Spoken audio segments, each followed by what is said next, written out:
Majesty Queen Elizabeth pays a visit to her Canadian boys in a hospital somewhere in England. For some of the lads, it's the first time they've ever chatted informally with royalty. Others have spoken to the Queen many times during their long training period in England and when their Majesties visited Canada.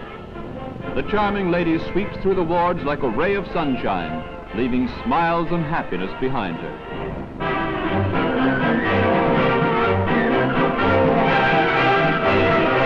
At another United Kingdom Canadian General Hospital, the Duchess of Kent greets veterans from the Western Front. The beautiful Duchess, who is Princess Marina of Greece, is a war widow. Her husband, the King's youngest brother, was killed in a plane crash 3 years ago.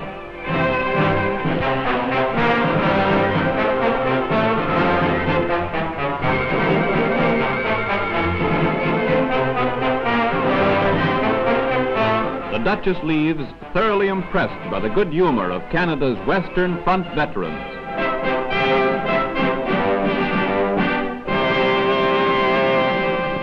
Take this message to Air Vice Marshal Huddleston, AOC 84 Group, RAF, from myself. I should be glad if you would convey the Royal Air Force and United States Army Air Force commanders concerned my appreciation of the intimate, extensive, and most effective air support given to formations and units of the Canadian Army in today's operations. The teamwork has been quite first class and the results quite excellent.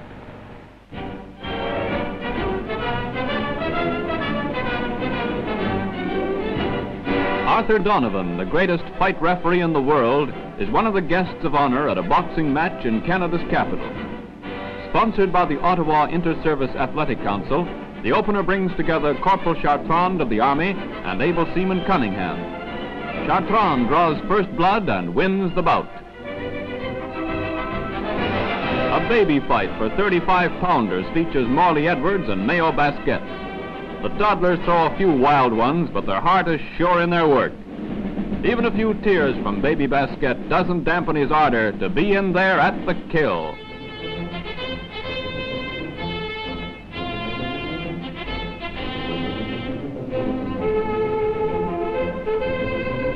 Dave Costiou, Canadian welterweight champ, is another guest. He referees the bout between Patsy Dupont and O. Samvido. Both contestants are in perfect condition. During the opening rounds, it's anybody's fight. Both fighters tally up the same number of points. As the bout continues, Dupont unleashes everything he has got. Samvido can't stand up under the pounding.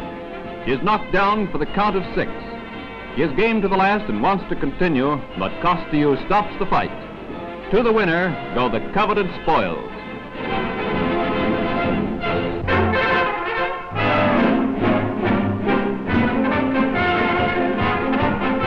It's face-off time in Brighton Arena for the finals in the Hockey Championship of the Canadian Army Overseas. Number 1 Canadian Army Service Corps Reinforcement Unit are the Pearly Champs. Canadian-based workshops are the Brighton Flashes who take the edge from the start. Breaking away, cast crew are held by the CBW Brilliant Defense. Then, taking over the offensive, the workshop boys launch a terrific drive for the cast crew net. The standard of play is very high. In the lineup are several stars of the Pro League. Red Hamill represents Detroit, Polly Drouin, the Canadienne. Moving into the third period with a substantial lead, CBW defend their net with some snappy stick handling. The ironclad defense just can't be broken.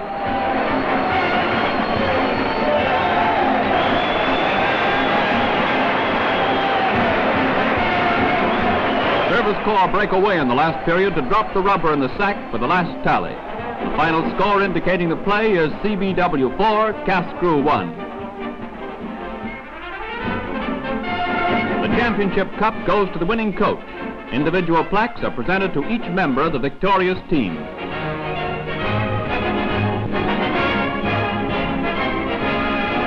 In Grave, Holland, Corporal Dennison of Toronto receives third prize in the poster contest for the 8th Victory Loan Drive now starting. Corporal Adamson of Victoria, BC is the first prize winner. To him goes a $100 victory bond, a mighty useful prize for after the war. Private Boyd, on returning to Brussels from leave, finds he is the second prize winner. He receives congrats of his OC. Boyd was a commercial artist in Winnipeg. In London, the prize-winning posters are photographed in preparation for mass printing. At CMHQ's printing and stationery section, soldier photographers and printers handle the job. Sponsored by the Brussels edition of the service newspaper Maple Leaf, the poster contest unearthed plenty of hidden talent. In Canada, the United Kingdom, and all theaters of war frequented by Canadians, the posters will advertise the coming campaign. From the presses they roll out to encourage Johnny Canuck to invest in the best.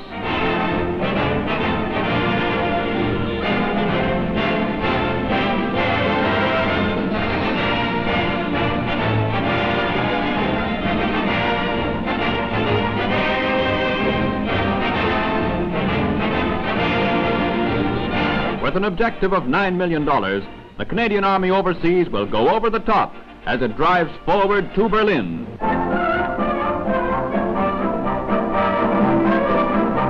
Somewhere in Germany, a Red Cross issue of clothing catches up with the 1st Canadian Army. A welcome sight are the dozens of cases of warm woolen wearables knitted by Canada's mothers and daughters. At number 5 Auxiliary Services section, the woolies are handed over to the quartermaster for distribution. Woolen gloves, socks, and sweaters are very much appreciated, especially when they are home knitted.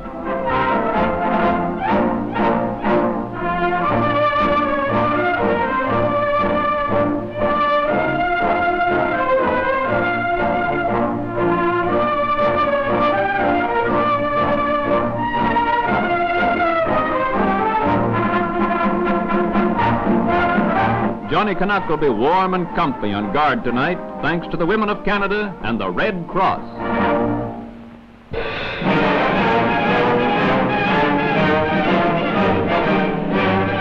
Timber falls in western Germany in preparation for the last great push. Close to the Rhine, woodsmen of the Canadian Forestry Corps provide the wherewithal for bridging the great streams. According to the experts, the stand of German timber is of excellent quality. In the bush, the high rigger gets a workout as production proceeds at a fast clip.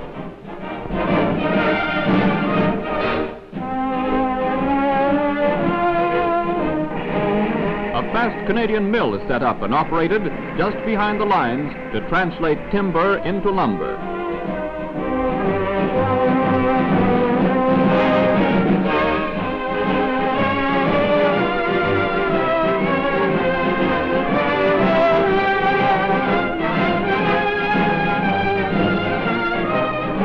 Royal Canadian Engineers assemble Class Number 9 barges to act as ferries across the Rhine. Completely prefabricated, the barges are pieced together the same as Bailey bridges.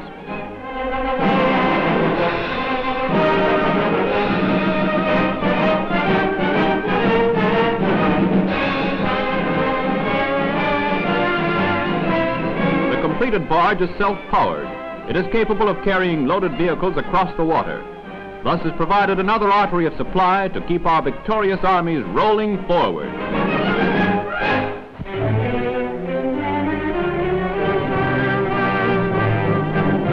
Infantry visit the armored corps lines to attend the armored circus. In Germany, troops of the CIC are shown just how the various armored vehicles assist the foot sloggers in the attack. A Sherman flail tank makes short work of a minefield. Beating a path for following armor and infantry, the flail is always in the vanguard.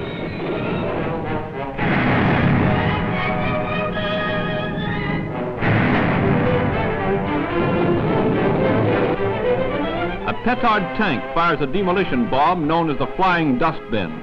When enemy strong points hold up advance, the petard is called into action. The Churchill crocodile flame-throwing tank is one of the weapons which strikes dread into even crack enemy units. From its fiery maw comes a wall of flame which shrivels everything in its path.